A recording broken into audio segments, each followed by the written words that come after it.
در انکسار خیالم به گاه شام نبردم، فریب عقل فزون کرده موسم شب سردم.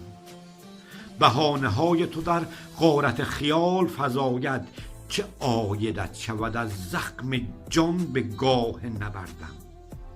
نبرد تن به تنم میبرد نفس سر سینه، دگر نه حوصله دارم بگویمت که چه کردم.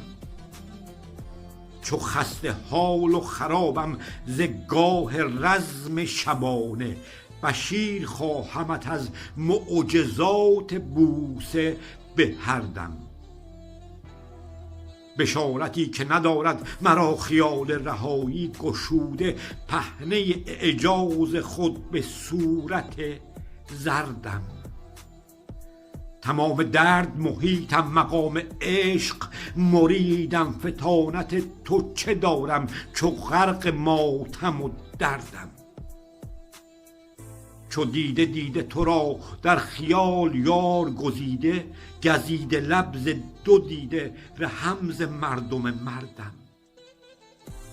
به چشم بسته گشایم ره خیال به جانت، به جانت آورم ایمان که طی و لرز بگردم.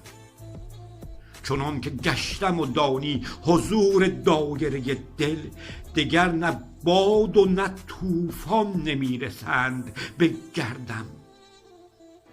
به باختم چو که بردم تو را به عالم خاطر، شدم به فرد تو طالب به مفردات تو فردم.